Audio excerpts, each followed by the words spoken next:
ఎన్నికలకు మరికొన్ని గంటలే మిగిలింది. మున్సిపాలిటీలు కార్పొరేషన్లపై తమ జెండాలే ఎగురవేయాలని పార్టీలన్నీ విస్తృతంగా ప్రచారాన్ని నిర్వహించాయి.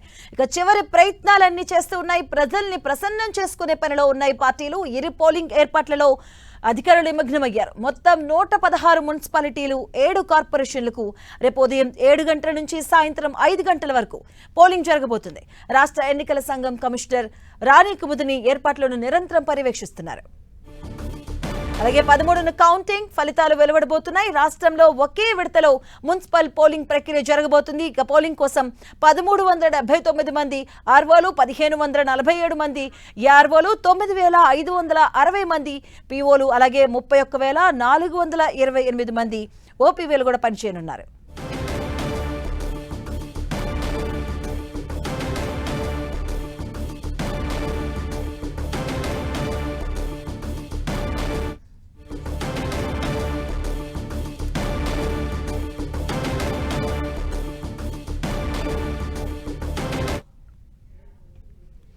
ఇక పురపోరుకు అంతా సిద్ధమైంది. అలాగే అధికారులు కూడా భద్రతా సిబ్బందిని కూడా ఏర్పాటు చేయడం జరిగింది. అన్ని పార్టీలు కూడా తమ తమ సాయశక్తులుగా అయితే ఒడ్డాయి. రేపు పురపోరు జరగబోతుంది. దీనికి సంబంధించిన మరిన్ని అప్డేట్స్ అందించేందుకు మా రిపోర్టర్ సిద్ధంగా ఉన్నారు. హైదరాబాద్ నుంచి తిరుపతిచారి, అలాగే కరీంనగర్ నుంచి సతీష్, ఖమ్మంకి సంబంధించినటువంటి అప్డేట్స్ సైదులు అందిస్తారు. మొదటిగా తిరుపతిచారి, రేపు పురపోరు జరగబోతుంది. ఎలాంటి ఏర్పాట్లు చేయడం జరిగింది, ఎలా ఉంటుంది?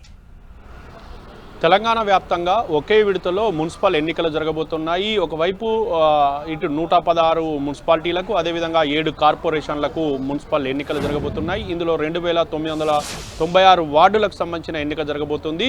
అయితే దీనికి సంబంధించి రాష్ట్ర ఎన్నికల సంఘం సర్వం సిద్ధం చేసింది. ఇక ఇప్పటికే బ్యాలెట్ బాక్సులు, బ్యాలెట్ పత్రాలు, మరొక వైపు ఇటు సిబ్బంది అంతా కూడా పోలింగ్ స్టేషన్లకు చేరుకుంటున్నారు. మరి కాసేపట్లోనే పోలింగ్ స్టేషన్లకు చేరుకునేలాగా ఏర్పాటు చేశారు. సాయంత్రం 6 గంటలకల్లా అన్ని పోలింగ్ స్టేషన్లో సిబ్బంది, సామాగ్రి అంతా ఉండేలాగా ఏర్పాట్లు చేయడంతో ఆయా పోలింగ్ స్టేషన్లకు ఇటు సిబ్బంది కూడా చేరుకుంటున్నారు. దీంతో ఇక రేపు ఉదయం 7 గంటల నుంచి సాయంత్రం 5 గంటల వరకు పోలింగ్ జరగబోతుంది. దీనికి సంబంధించిన ఏర్పాట్లు అన్నీ చేశారు. మౌలిక సదుపాయాలు పోలింగ్ స్టేషన్లు, పోలింగ్ బూతులలో ఏర్పాటు చేశారు. ఎవరికి కూడా ఇబ్బందులు కాకుండా షామియానాలు కూడా ఏర్పాటు చేశారు.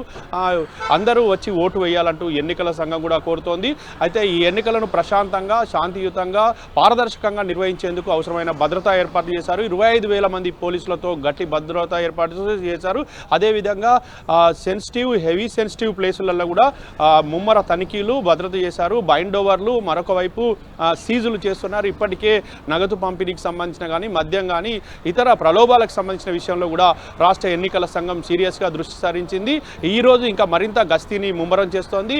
ఇప్పటికే దీనికి సంబంధించిన విషయంలో రాష్ట్ర ఎన్నికల సంఘం ఆదేశాలు జారీ చేసింది. అటు జిల్లా కలెక్టర్లు, ఎన్నికల అధికారులు, ఎన్నికల పరిశీలకులు, అదేవిధంగా ఎస్పీలతో ప్రత్యేకంగా వీడియో కాన్ఫరెన్స్ కూడా నిన్న నిర్వహించారు. ఇప్పటికే ఈ అంశాన్ని అన్ని రాష్ట్ర ఎన్నికల సంఘం కమిషనర్ రాణి కుముదిని పరిశీలిస్తున్నారు. ఎక్కడ కూడా ఎలాంటి ఇబ్బందులు జరగకుండా ప్రశాంతంగా ఎన్నికలు నిర్వహించాలంటూ ఆదేశాలు జారీ చేశారు. దీంతో ఆయా జిల్లా ఎస్పీలు పోలీస్ భద్రతా బలగాలతో సమావేశాలు నిర్వహించి ఎక్కడికక్కడ కట్టుదిట్టమైన భద్రత ఏర్పాటు చేశారు. పోలింగ్ను ప్రశాంతంగా నిర్వహించడంతో పాటు ఓటు హక్కును స్వేచ్ఛగా వినియోగించుకునేలాగా ఏర్పాటు చేశారు. ఇప్పటికే అన్ని పార్టీలు కూడా నిన్నటి వరకు తమదైన శైలిలో ప్రచారం నిర్వహించాయి. అన్ని ప్రధాన పార్టీలు ప్రచారం నిర్వహించడమే కాకుండా ఇండిపెండెంట్ అభ్యర్థులు కూడా ఎవరికి వారు ప్రచారం నిర్వహించి గెలుపు కోసం అహర్నిశలు సర్వశక్తులు ఒడ్డారు. ఇక ఈరోజు ప్రలోభాలకు గురి చేసే అవకాశం ఉందంటూ ఒకవైపు ఆరోపణలు వస్తున్న నేపథ్యంలో ఎన్నికల సంఘం మరింత కట్టుదిట్టమైన భద్రత ఏర్పాటు చేసింది. ఇక రాష్ట్ర వ్యాప్తంగా 52,43,023 మంది ఓటర్లు ఉన్నారు. ఇందులో పురుష ఓటర్లు 25,62,639 మంది ఉన్నారు. అదేవిధంగా మహిళా ఓటర్లు 26,80,014 మంది ఉన్నారు. ఇతరులు 640 మంది ఉన్నారు. అయితే మొత్తం ఫిబ్రవరి 13వ తేదీన కౌంటింగ్ ఫలితాలు ఉంటాయి. దీనికి సంబంధించి కూడా అన్ని ఏర్పాట్లను కూడా రాష్ట్ర ఎన్నికల సంఘం చేస్తోంది. రాష్ట్ర వ్యాప్తంగా మొత్తంగా 8,195 పోలింగ్ స్టేషన్లు ఏర్పాటు చేస్తున్నారు. 6,031 పోలింగ్ బాక్సులను, బ్యాలెట్ బాక్సులను కూడా ఏర్పాటు చేస్తున్నారు. దీనికి సంబంధించి ఎక్కడ కూడా ఎలాంటి ఇబ్బందులు రాకుండా చూస్తున్నారు. థ్యాంక్ యూ చారి. కరీంనగర్ కు సంబంధించినటువంటి మరిన్ని అప్డేట్స్ మా కరెస్పాండెంట్ సతీష్ అందిస్తారు. సతీష్, కరీంనగర్ లో సిచ్యువేషన్ ఏంటి? అలాగే మరోవైపు చెప్పుకోవాలంటే కరీంనగర్ లో జగిత్యాల అంశం అనేది హాట్ టాపిక్, ఇప్పటికి కూడా హాట్ టాపిక్ ఉన్నటువంటి అంశం. సో అక్కడ ఎలా ఉంటుంది, ఎలా ఉండబోతుంది అసలు? ఉమ్మడి కరీంనగర్ జిల్లాలో 2 కార్పొరేషన్లతో పాటు 13 మున్సిపాలిటీలో ఎన్నికలు జరగబోతున్నాయి. ఎన్నికలు నిర్వహించేందుకు ఎన్నికల అధికారులు అన్ని ఏర్పాట్లు చేయడం జరిగింది. ఇప్పటికే పోలింగ్ నిర్వహణ సంబంధించినటువంటి సిబ్బందిని అంతా కూడా పోలింగ్ కేంద్రాలకు తరలి వెళ్లారు. వారంతా కూడా సర్వం సిద్ధం చేసుకుంటున్నారు. ఇటు బ్యాలెట్ పత్రాలతో పాటు అదేవిధంగా ఓటర్ లిస్టు వారికి సంబంధించినటువంటి ఎన్నికల నిర్వహణ సంబంధించినటువంటి పూర్తి సెటప్ అంతా కూడా అరేంజ్ చేస్తున్నారు. ఈ రోజు నైట్ వరకు వారంతా కూడా సెటప్ చేసుకుంటారు. రేపు ఉదయం 7 గంటలకు పోలింగ్ నిర్వహించే విధంగా ఎన్నికల సిబ్బంది ఏర్పాటు చేస్తుంది. మరొక వైపు ఇటు పోలీసులు కూడా భారీ భద్రతా ఏర్పాటు చేయడం జరుగుతుంది. ఉమ్మడి కరీంనగర్ జిల్లాలో 467 డివిజన్లు వార్డులు ఉన్నాయి. ఈ వార్డులకు సంబంధించినటువంటి ఇటు ఎన్నికల సిబ్బందితో పాటు ఇటు పోలీసు సిబ్బందిని కూడా విధులు కేటాయించారు. ఎటువంటి సమస్యలు తలెత్తకుండా సమస్యాత్మక ప్రాంతాలపైన పోలీసులు ప్రత్యేక దృష్టిని కేంద్రీకరించడం జరిగింది. కరీంనగర్ పరిధిలో దాదాపు 109 సమస్యాత్మక కేంద్రాలు ఉన్నట్టు కరీంనగర్ సిపి గౌస్ ఆలం వెల్లడించారు. దీంతో పాటు అతి సమస్యాత్మక కేంద్రాలు ఏవైతున్నాయో అక్కడ కట్టుదిట్టమైన భద్రతను ఏర్పాటు చేస్తామని చెప్పి పోలీసు అధికారులు వెల్లడిస్తున్నారు. ఉమ్మడి జిల్లా వ్యాప్తంగా ప్రస్తుతం అయితే పోలీసు భద్రత ఆంక్షలు కొనసాగుతున్నాయి. మరొక వైపు పోలింగ్ సిబ్బంది అంతా కూడా పోలింగ్ కేంద్రాలకు తరలి వెళ్తున్న నేపథ్యంలో మరొక వైపు ఏదైతే ఇప్పుడు సాయంత్రం 6 గంటల నుంచి రేపు ఉదయం 6 గంటల వరకు ఇది పోటీ చేసే అభ్యర్థులకు అతి కీలకంగా చెప్పుకోవచ్చు. ఈ రోజంతా కూడా వారంతా కూడా ఓటర్లను ప్రలోభ పెట్టేటువంటి ప్రయత్నాలు మాత్రం చేస్తున్నారని చెప్పుకోవచ్చు. చాలా చోట్ల కూడా ఇదే జరుగుతుంది. ఇటు కొరుటలో కూడా కొంత ఓటర్లను ప్రలోభ పెట్టేటువంటి ప్రయత్నం చేస్తుండగా వారు అక్కడ ఉన్నటువంటి అధికారులంతా కూడా వాహనాలు తనిఖీ చేసిన సందర్భంలో కొంత వెంకటేశ్వర స్వామి ప్రతిమలు, వెండి ప్రతిమలు కావచ్చు, కొన్ని ప్రతిమలు అన్నీ కూడా దొరికాయి. వీటితో పాటు కొంత నగదును కూడా స్వాధీనం చేసుకున్నారు. మందు, అదేవిధంగా విందు, ఇవన్నీ పార్టీలకు కొంత రహస్యంగా ఏర్పాటు చేస్తున్నట్టు తెలుస్తుంది. వాటిపైన కూడా కొంత పోలీసు ఫోకస్ చేశారు. ఇంతకుముందు మీరు చెప్పినట్టు జగిత్యాలలో కొంత చాలా ఎన్నికల ముందు నుంచి కొంత పొలిటికల్ అడావి నెలకొంది. ఇక్కడ జీవన్ రెడ్డి వర్సెస్ అదేవిధంగా ఎమ్మెల్యే సంజయ్ కుమార్ కొనసాగుతున్న నేపథ్యంలో కొద్దిసేపటి క్రితం జీవన్ రెడ్డి ఎమ్మెల్యే సంజయ్ కుమార్ పైన ఫిర్యాదు చేయడం జరిగింది. ఇటు ప్రలోభాలు గురి చేసే విధంగా ఎమ్మెల్యే సంజయ్ కుమార్ వివరిస్తున్నారు. ఖచ్చితంగా అతని పైన చర్యలు తీసుకోవాలి, లేకపోతే స్పెషల్ టాస్క్ ఫోర్స్ ఒకటి జగిత్యాలలో ఏర్పాటు చేయాలని చెప్పి కొద్దిసేపటి క్రితమే జీవన్ రెడ్డి ఎన్నికల అధికారికి ఫిర్యాదు చేశారు. ప్రస్తుతం అయితే అక్కడ కూడా పోలీసు బందోబస్తు కొనసాగుతుంది. ఎలాంటి అవాంఛనీయ ఘటన జరగకుండా పోలీసులు ముందస్తుగానే ఏర్పాటు చేస్తున్న నేపథ్యంలో రేపు ఉదయం 7 గంటలకు పోలింగ్ కేంద్రాలకు తరలి వచ్చే ఓటర్లకు ఎవరు కూడా ఇబ్బంది తలెత్తకుండా ఎన్నికల అధికారులు ఏర్పాటు చేశారు. రేపు సాయంత్రం 5 గంటలకు పోలింగ్ ముగుస్తుంది. పోలింగ్ ముగిసిన అనంతరం చివరి ఓటరు ఓటు హక్కు వినియోగించుకునే విధంగా అధికారులు సమయం కేటాయిస్తారు. అదేవిధంగా ముగిసిన తర్వాత వాటిని కూడా కరీంనగర్ కావచ్చు, ఉమ్మడి జిల్లాలో ఏర్పాటు చేసినటువంటి స్ట్రాంగ్ రూమ్లకు తరలిస్తారు. ఆ తర్వాత కౌంటింగ్ నిర్వహించేందుకు ఏర్పాటు చేస్తారు. రేపు ఎట్టి పరిస్థితుల్లో ఎటువంటి అవాంఛనీయ ఘటనలు జరగకుండా పోలీసులు మాత్రం భారీ బందోబస్తు ఏర్పాటు చేయడం జరిగింది. సమస్యాత్మక కేంద్రాలపైన ప్రత్యేక ఫోకస్ చేశారు. ప్రతి ఒక్క పోలింగ్ కేంద్రంలో వెబ్ కాస్టింగ్ విధానాన్ని అమలు చేస్తున్నారు. అదేవిధంగా సెన్సిటివ్ ప్లేస్ ఏవైతే ఉందో సెన్సిటివ్ ప్లేస్లో ఇటు డ్రోన్ కెమెరాల వినియోగం కావచ్చు, అదేవిధంగా అక్కడ వెబ్ కాస్టింగ్ విధానం కావచ్చు, పోలీసు ఫోర్స్ ఎక్కువ పెంచడం కావచ్చు, ఇటువంటి అన్ని కూడా అమలు చేస్తున్నారు. మొత్తానికైతే పురపోరులో ఎటువంటి అవాంఛనీయ ఘటనలు జరగకుండా ఇటు ఎన్నికల అధికారులు కావచ్చు, పోలీసు కావచ్చు ముందస్తు చర్యలు తీసుకోవడం జరుగుతుంది. ఇప్పటి నుంచి కూడా పోలీసు గట్టి నిఘా ఏర్పాటు చేశారు. వార్డుల వారీగా, డివిజన్ల వారీగా పోలీసు విస్తృతంగా మాత్రం తనిఖీలు చేస్తున్నారు. రేపు 7 గంటలకు ప్రారంభమయ్యే పోలింగ్ సజావుగా నిర్వహించేందుకు అధికారులు మాత్రం ఏర్పాటు చేస్తున్నారు. Madhavi, right, thank you Satish.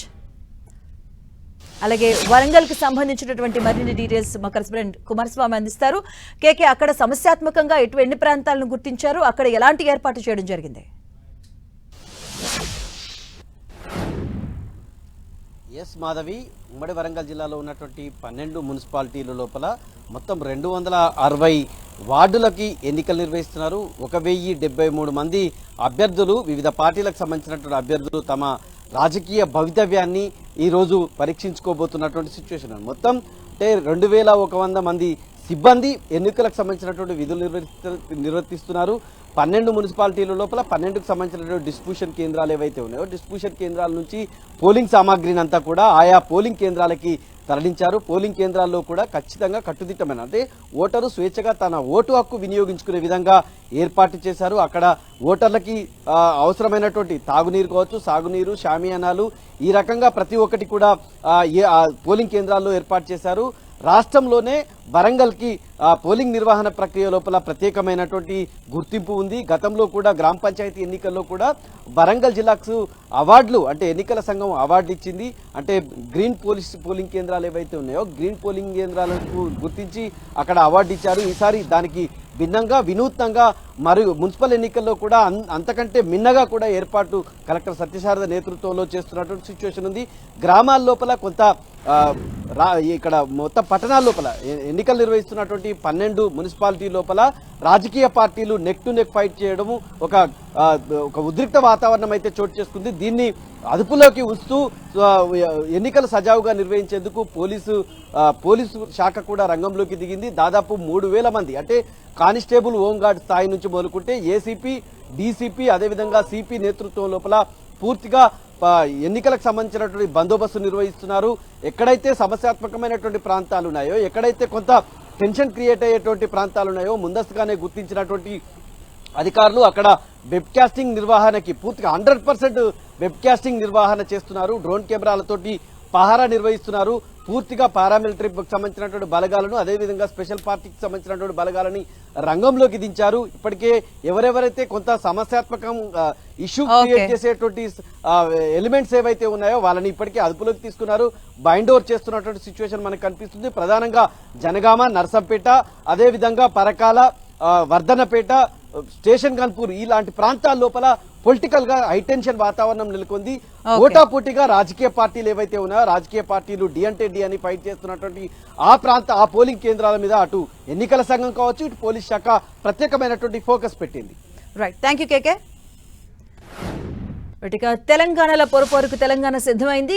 అలాగే ఖమ్మంకి సంబంధించినటువంటి పూర్తి అప్డేట్స్ మా కరెస్పాండెంట్ సైదులు అందిస్తారు. సైదులు, ఖమ్మం విషయానికి వచ్చేసరికి ముఖ్యులంతా అధికార పార్టీకి సంబంధించినటువంటి అలాగే డిప్యూటీ సీఎం కావచ్చు, తుమ్మల కావచ్చు, పొంగులేటి కావచ్చు, వీరంతా ప్రాతినిధ్యం వహిస్తున్నారు. సో అక్కడ ఎలాంటి ఏర్పాట్లు ఉన్నాయి, ఎలా ప్రచారాలు జరిగాయి, ఎలా ఉండబోతున్నాయి? ఉమ్మడి ఖమ్మం జిల్లాలో పొరపోరుకు సంబంధించి కూడా డి అంటే డి అనే పరిస్థితి నెలకొంది. అటు అధికార పార్టీలో అంటే మొత్తంగా డిప్యూటీ సీఎం మల్లు భట్టి విక్రమార్క, అదేవిధంగా వ్యవసాయ శాఖ మంత్రి తుమ్మల నాగేశ్వరరావు, రెవెన్యూ శాఖ మంత్రి పొంగులేటి శ్రీనివాసరెడ్డి, ఈ ముగ్గురు మంత్రులు కూడా ఖమ్మం జిల్లా నుంచి కూడా ప్రాతినిధ్యం వహిస్తున్న పరిస్థితి ఉంది. మొత్తంగా ఇక్కడ చూసుకున్నట్లయితే ఉమ్మడి ఖమ్మం జిల్లాలో కొత్తగూడెం మున్సిపల్ కార్పొరేషన్, అదేవిధంగా 7 మున్సిపాలిటీల్లో కూడా పోలింగ్ కొనసాగుతుంది. దీనికి సంబంధించిన పోలింగ్ సామాగ్రిని అంతా కూడా సిబ్బంది అంతా కూడా పోలింగ్ కేంద్రాలకు తరలించిన పరిస్థితి కనిపిస్తుంది. మొత్తం పోలింగ్కి సంబంధించిన సరళి చూసుకున్నట్లయితే 2088 పోలింగ్ కేంద్రాలను కూడా ఏర్పాటు చేశారు. మొత్తం 127 పోలింగ్ కేంద్రాల్లో మొత్తంగా సమస్యాత్మకమైన పోలింగ్ కేంద్రాలుగా గుర్తించిన పరిస్థితి ఉంది. అదేవిధంగా మావోయిస్టు ప్రభావిత ప్రాంతంగా చెప్పుకోవడానికి 25 పోలింగ్ కేంద్రాలను కూడా గుర్తించారు. మొత్తంగా 1575 మంది పోలీసులు బందోబస్తులు కూడా నిర్వహిస్తున్న పరిస్థితి కనిపిస్తుంది.